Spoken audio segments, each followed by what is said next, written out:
पश्चिम बंगाल में 2 दिवसीय दौरे पर पहुंचे उत्तराखंड के स्वास्थ्य और उच्च शिक्षा मंत्री डॉक्टर धन सिंह रावत सोमवार को आसनसोल काली पहाड़ी स्थित घाघर बूढ़ी मंदिर मां भागवती की पूजा करने पहुंचे, जहां भाजपा कर्मियों ने उनकी जोरदार स्वागत की। डॉक्टर धन सिंह रावत मंदिर में विधिवत पूजा करने के बाद पत्रकारों से बातचीत की, जिस बातचीत में उन्होंने बिहार से एनडीए को मिले भारी बहुमत से जीत के बारे में खुलकर बताया और उन्होंने कहा, एनडीए की बिहार जीत के पीछे एक ही कारण है, वह कारण पीएम मोदी के शासनकाल में पूरे देश में हो रहा अच्छा काम है।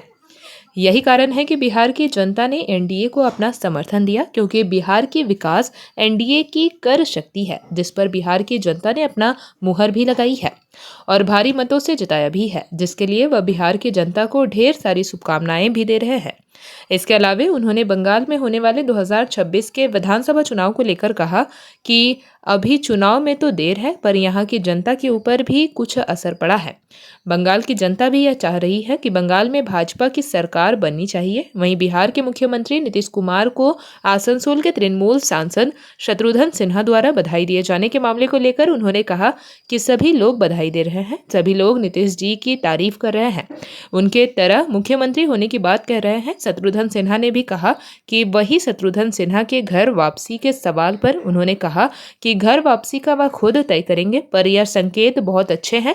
इसके अलावा उन्होंने दिल्ली ब्लास्ट मामले को लेकर कहा कि गृह मंत्री ने यह साफ कह दिया है कि इस मामले में जुड़ा कोई भी अपराधी किसी भी कीमत पर बख्शा नहीं जाएगा। इसके अलावा उन्होंने यह भी कहा कि देश सुरक्षित हाथों में है। घटना के बाद ही घायलों से मिलने देश के यशस्वी प्रधानमंत्री नरेंद्र मोदी मिलने पहुंचे, उनका हालचाल जाना, दोषियों पर कार्रवाई शुरू की। उन्होंने यह भी कहा कि जब से देश के प्रधानमंत्री नरेंद्र मोदी बने हैं, तब से चाहे कश्मीर हो या फिर कोई और राज्य, कभी भी हमले की खबर सामने नहीं आई। अगर आई भी और किसी ने दुस्साहस किया भी तो उनको मुंहतोड़ जवाब मिला।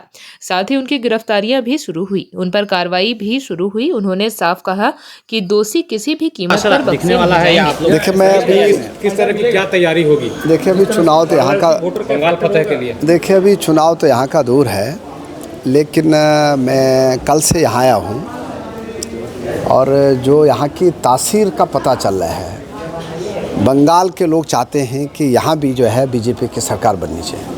दिल्ली को ही अनसेफ कर दिया प्रधानमंत्री। देखिए, अब विपक्ष के ज़माने में क्या क्या होता था ये आप सबको पता है, लेकिन मैं कह सकता हूँ कि भारत आज सुरक्षित हाथों में है। हमारे देश के यशस्वी प्रधानमंत्री जी पूरे देश में आज उनकी सुरक्षा हो, चाहे संवेदनाएँ हों, पूरे देश में भारत के प्रधानमंत्री आप देख रहे होंगे कि तुरंत घायलों को मिलने गए हैं, उसके बाद तुरंत उनने बैठक की है और अब गिरफ्तारियाँ भी शुरू हो गई हैं। मैं कह सकता हूँ कि देश सुरक्षित हाथों में है। प्रधानमंत्री मोदी जी के प्रति देश का अटूट विश्वास है और कोई भी आतंकवादी भी कोई अगर देश के खिलाफ षड्यंत्र करता है, उसको निश्चित रूप से उसको सजा मिलेगी। जेपी भारत लाइव, भारत की बात जेपी के साथ। वीडियो को लाइक करें, शेयर करें और चैनल को सब्सक्राइब करें।